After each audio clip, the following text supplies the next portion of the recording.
Rose and Scarlett had left the mansion. Today was their flight to Switzerland. First, they had to go to the college to submit Rose's assignment, then meet her mom and dad, and finally head to the airport.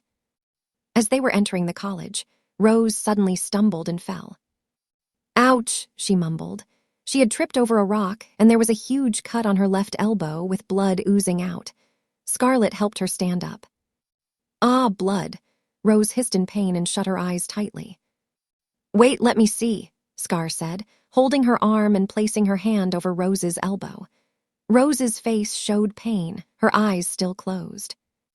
"There's nothing," Scar said after removing her hand from Rose's elbow. "It hurts a lot, look, there was blood too," Rose said. "Nothing happened. Open your eyes," Scar said again. Slowly and nervously, Rose opened her eyes and looked at her elbow.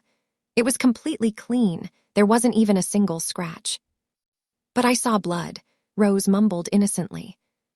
An unknown smile appeared on Scarlett's face at her innocence. "Come on, drama queen," Scar said sternly and started walking. "But I really got hurt," Rose said, quickly following her. "Then where did the injury go?" Scar asked, suddenly stopping. Rose, who was walking behind her, bumped into her because of the sudden halt. "Ouch, sorry," she mumbled, rubbing her forehead. "Did it just disappear into thin air? Or do you know magic?" Scar asked, folding her arms. "Yes," Rose said absent-mindedly. "I mean, I don't know." Scarlett mentally smacked her forehead, but smiled internally at her innocence and said, "Go submit your assignment." Rose went inside, still confused. When she came back out, Scar was nowhere to be seen. She started walking toward the college exit, searching for her, when suddenly someone pulled her into the washroom and pinned her against the door. Rose gasped. "What happened?"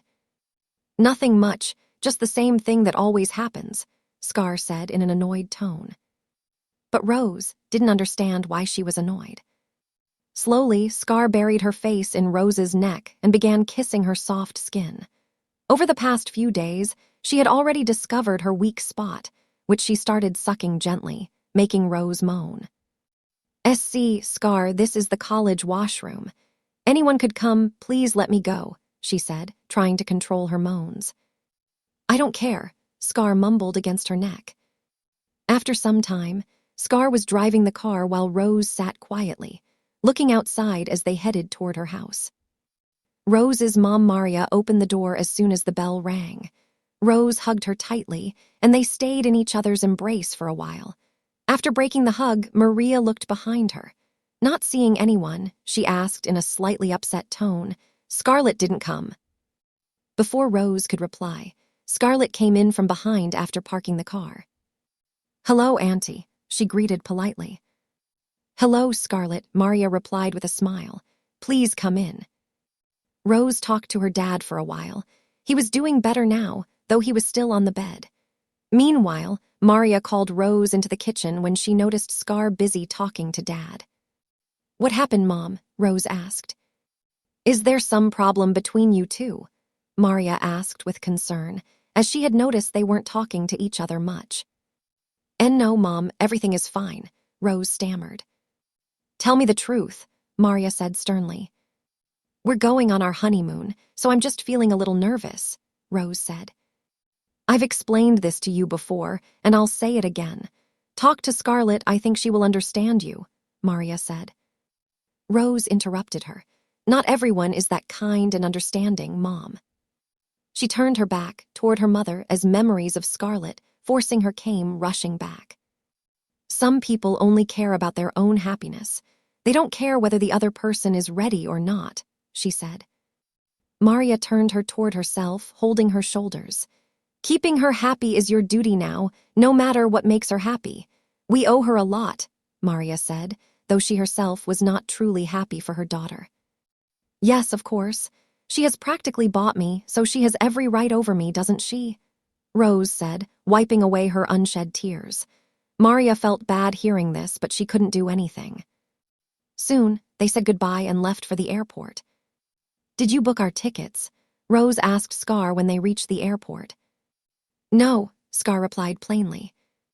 "Then how will we go?" Rose asked in shock.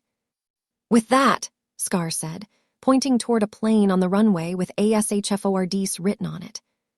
Soon, they boarded their private jet and settled into their seats.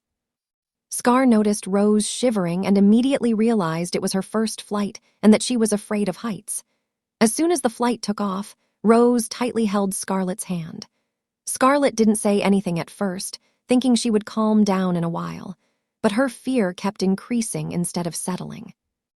After watching her for some time, Scar got up from her seat and took Rose to the bedroom inside the jet. What happened? Why did you bring me here? Rose asked nervously. Scarlett gently pushed her onto the bed and lay down beside her. Rose looked at her with fear. What are you doing? She asked, slowly moving backward, but Scar held her wrist. Please no, Rose said softly. Scarlett made her lie down properly and then lay beside her. She leaned closer. Rose tightly shut her eyes in fear, expecting something else, but to her shock, Scar simply hugged her close instead of doing anything. Sleep, she commanded. Rose gave a small smile, now understanding why Scar had brought her there, to reduce her fear. Being close to her gave her a strange sense of comfort and calmed her nerves.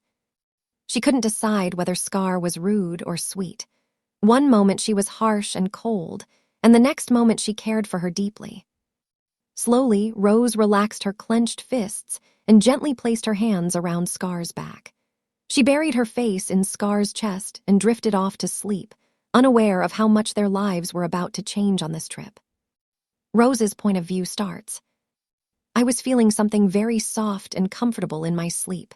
I nuzzled further into that pillow and wrapped my arms around it tightly. It was so soft and warm. After a moment, I heard a heartbeat coming from the pillow. Can a pillow even have a heart? I heard my inner voice question me. Slowly, I opened my eyes, disturbing my beauty sleep, and found my dear personal monster holding me securely in her arms, sleeping peacefully. Then everything came back to me.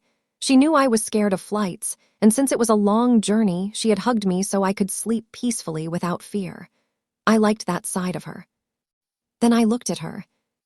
She looks cute while sleeping. Yeah, because when she's awake, she gives off pure Dracula vibes. She looked like a cute baby. It was the first time I had seen her this closely and so carefully. I was just an inch away from her face, observing every little detail. Because when she's awake, I don't know what gets into her. She becomes so rude, arrogant, and distant. But right now, she had the cutest pout on her face. I just wanted to kiss her fluffy cheeks. Oh, how cute, right? Suddenly, her pout changed into a different expression. She was saying something in her sleep, but I couldn't hear it clearly. I leaned closer and could only catch one word, princess. Who is Princess? Her sister Selena. But she calls her Muffin, so her girlfriend. But then why would she marry me? I don't know, and I can't even ask her because... Yeah, fine, I'm scared of her. Shrugging off all these thoughts, I hugged my personal monster again and drifted back to sleep, hiding my face in her chest. I felt something again. This time it was a hand on my shoulder. What, Mom? Let me sleep. Anyway, I hardly get any sleep because of that angry bird, I mumbled, trying to send Mom away so I could sleep a little longer. Who is Angry Bird? I heard a voice. But it didn't sound sweet. Was Mom having a cough? Oh, who else, Miss Scarlett Ashford, the Angry Bird? I mumbled again. She's Angry Bird, the voice asked again. Yes, very much, I replied. I again noticed the sternness in Mom's voice. What was wrong? Then I opened my eyes and met the furious eyes of the demon of my life. Ah, Mummy. I jumped and fell off the bed on seeing her face so close to mine. Ouch, Grumpy, I mumbled while getting up. Hee, I smiled awkwardly. She just stared at me blankly. Hee, I smiled again, but her face showed no reaction. Was she sleeping, while standing with her eyes open? Yeah, right. Angry Bird, huh? She said in a deep voice. No, absolutely not. I didn't say anything like that, and definitely not about you, I said, making a weird face. Why am I smiling like this? I think I'm drunk. No, I'm mentally cracked. Yeah, maybe. My thoughts were broken by her voice. We're going to land in 5 minutes. Get ready, she said.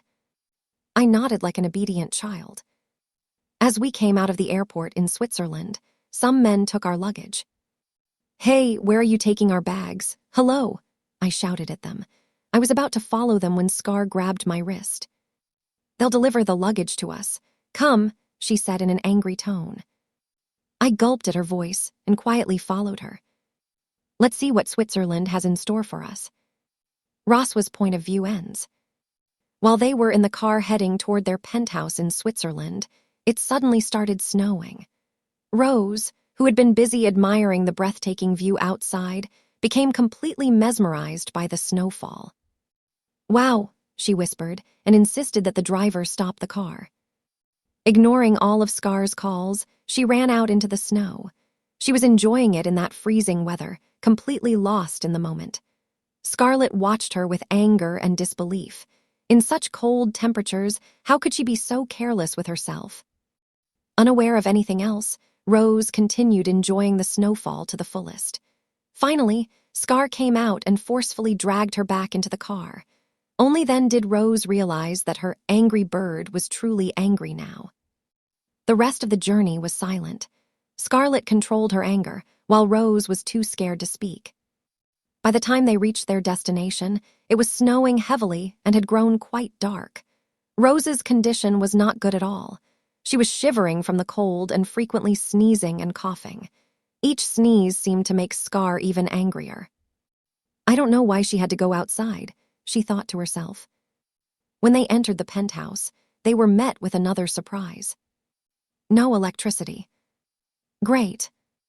John, why is there no electricity? Scar asked the caretaker. Actually, ma'am, we were informed about your arrival a little late, so the electricity will be restored in an hour or two. Sorry for the inconvenience, John replied. Okay, go, Scarlett sighed.